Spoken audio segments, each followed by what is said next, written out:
Dalam video sebelumnya, saya telah menjelaskan mengenai regulasi yang menjadi landasan hukum beroperasinya akuntan publik dan kantor akuntan publik di Indonesia. Dalam video ini, saya selanjutnya akan fokus pada pembahasan kantor akuntan publik dari sisi jasa yang diberikan, kemudian struktur organisasi, bentuk usaha, sampai dengan hierarki. Menurut Undang-Undang Nomor 5 Tahun 2011 tentang akuntan publik, jasa yang diberikan oleh akuntan publik adalah berupa jasa asuransi yang meliputi jasa audit atas informasi keuangan historis, kemudian jasa review atas informasi keuangan historis, dan jasa asuransi lainnya. Beberapa hal ini sebenarnya sudah saya bahas dalam bab sebelumnya ya. Kemudian di undang-undang itu juga mengatur bahwa pemberian jasa audit oleh akuntan publik atas informasi keuangan historis suatu klien untuk tahun buku yang berturut-turut dapat dibatasi dalam jangka waktu tertentu.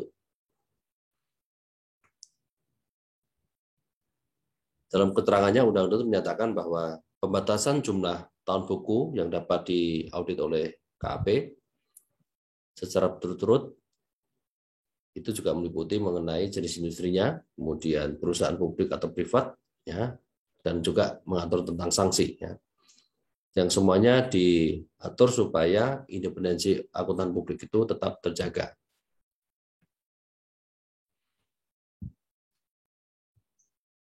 Dari sisi struktur atau pilihan jenis badan usaha atau bentuk badan usaha, Ernst menyatakan setidaknya ada 3 faktor yang mempengaruhi. Pertama adalah kebutuhan akan kemandirian dari klien.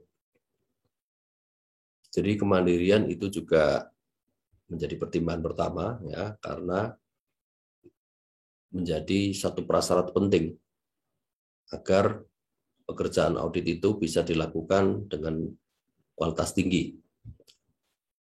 Jadi independensi itu memungkinkan auditor untuk tetap tidak bias ya, dalam menarik kesimpulan tentang laporan keuangan. Ini jadi pertimbangan. Kemudian yang kedua, pentingnya struktur untuk mendorong kompetensi. Kompetensi memungkinkan auditor untuk melakukan audit dan melakukan jasa lainnya secara efisien dan efektif. Jadi KAP juga harus dipilih bentuknya, bentuk badan usahanya, dengan pertimbangan ini. Yang ketiga adalah pertimbangan terkait dengan meningkatkan risiko litigasi yang dihadapi auditor. KAP sebagai sebuah bisnis adalah bisnis yang mengandung risiko sebenarnya. Risiko, salah satu risikonya adalah risiko menyatakan opini tidak benar yang disebut sebagai risiko audit.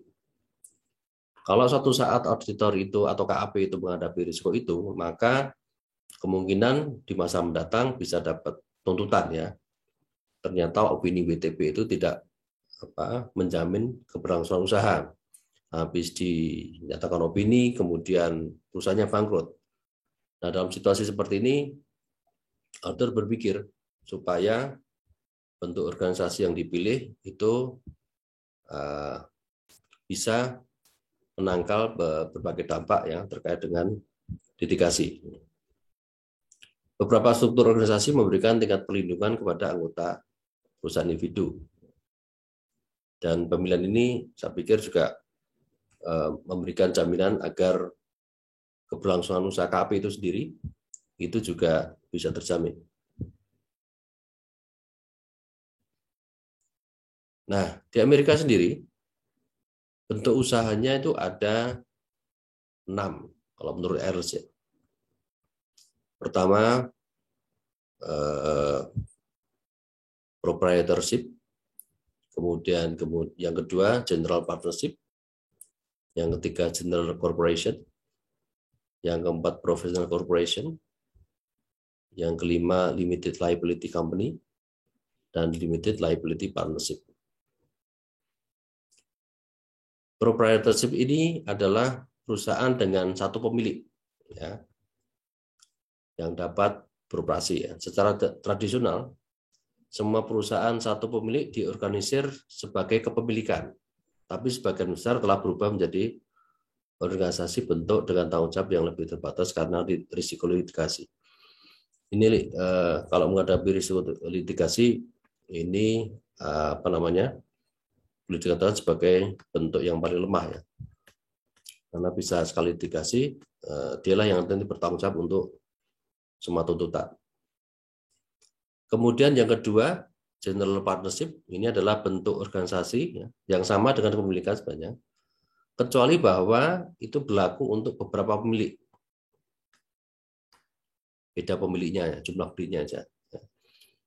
Struktur organisasi ini juga memiliki menjadi kurang populer ya, seperti bentuk kepemilikan lain yang menawarkan perlindungan kewajiban hukum menjadi resmi di bawah undang-undang negara bagian. Ini kembali soal risiko litigasi lebih tinggi sehingga ini juga tidak menjadi pilihan di Amerika. Yang ketiga, general corporation. Ya, keuntungan dari korporasi adalah bahwa pemegang saham bertanggung jawab hanya sebatas investasi mereka di perusahaan. Sebagian besar bentuk perusahaan ini ya tidak mengatur sebagai perusahaan umum karena mereka dilarang oleh hukum untuk melakukan di sebagian besar negara bagian. Yang keempat, professional corporation, itu adalah perusahaan yang menyediakan layanan profesional dan memiliki atau dimiliki oleh satu atau lebih pemegang saham. Undang-undang mengenai professional corporation ini di beberapa negara bagian di Amerika menawarkan perlindungan personal ya, kewajiban serupa dengan perusahaan umum. Sedangkan perlindungan dari negara bagian lain sangat minim. Dan variasi ini menurut Ahrens itu mempersulit perusahaan CPA atau kantor akuntan publik dengan klien dalam negara bagian yang berbeda. Yang ketiga, limited liability company. Ini menggabungkan sebagian besar atribut yang menguntungkan dari perusahaan umum dan kemitraan umum. LLC adalah terstruktur ya, dan dikenakan pajak seperti kemitraan umum, tetapi pemiliknya memiliki batasan tanggung jawab pribadi yang serupa dengan perusahaan umum. Di Amerika tuh semua negara bagian memiliki LLC ya, hukum ya. Dan sebagian besar juga memungkinkan perusahaan akuntansi beroperasi sebagai LLC juga. Nah, yang terakhir bentuknya limited liability partnership atau kemitraan tanggung jawab terbatas. Kemitraan tanggung jawab terbatas. Ini dimiliki oleh satu atau lebih mitra. Ini terstruktur dan dikenakan pajak seperti kemitraan umum, tetapi mitra LLP secara pribadi bertanggung jawab atas hutang dan kewajiban kemitraan, tindakan mereka sendiri dan tindakan orang lain di bawah pengawasan mereka. Mitra tidak bertanggung jawab secara pribadi untuk kewajiban yang timbul dari tindakan lalai mitra dan karyawan lain yang tidak dalam pengawasan mereka. Sehingga tidak mengherankan bahwa semua perusahaan 4 besar ya, Big Four, dan banyak lagi kantor akuntan lainnya lebih memilih ya bentuk yang terakhir ini.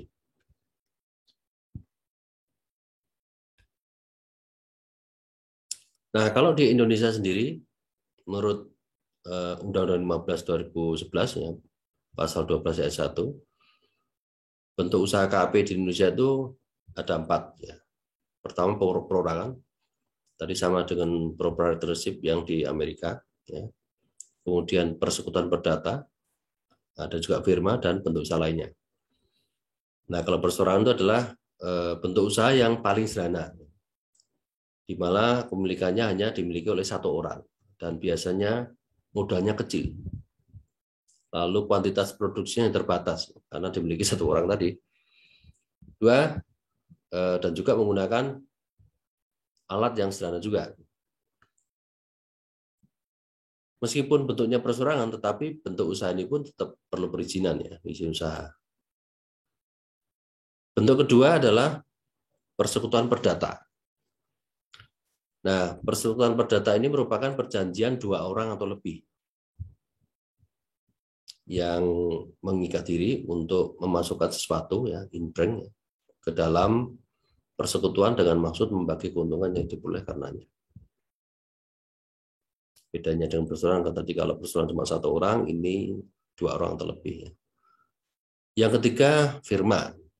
Ini firmanya cukup banyak nih bentuknya. Firma adalah persekutuan perdata yang menjalankan kegiatan usaha di bawah nama bersama. Ya.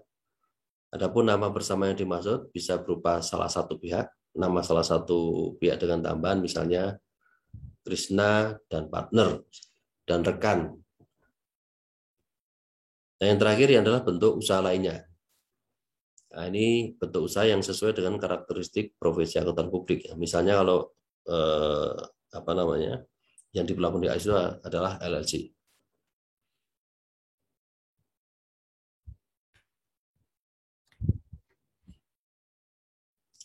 Nah, kalau dari sisi hierarki, kantor akuntan publik itu, ya menurut ERS ini pembagiannya atau penjenjangannya itu mulai dari staf asisten ya. Kemudian ada juga senior or in charge auditor, kemudian manager dan senior manager, dan partner yang paling tinggi. Kalau staff assistant itu rata-rata pengalamannya 0 sampai 2 tahun.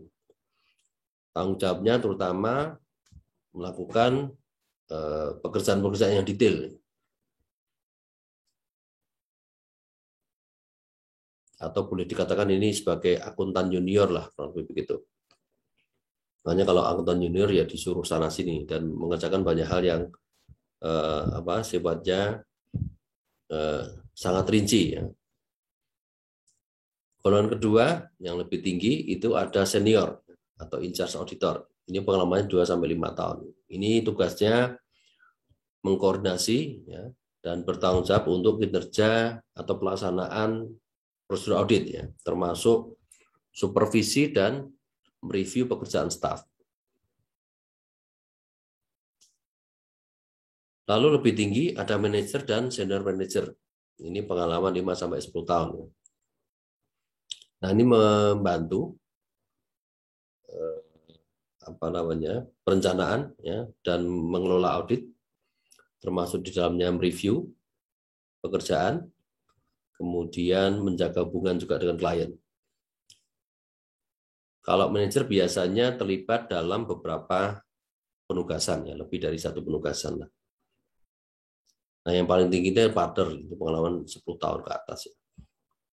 Nah, partner bertugas untuk mereview ya, semua pekerjaan audit dan terlibat dalam keputusan audit yang penting.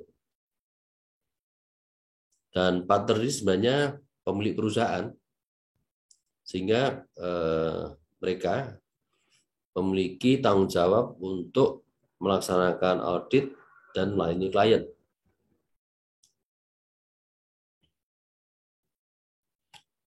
Nah, ketika Anda sebagai mahasiswa lulusan baru ya, fresh graduate, biasanya masuknya ya di staff assistant.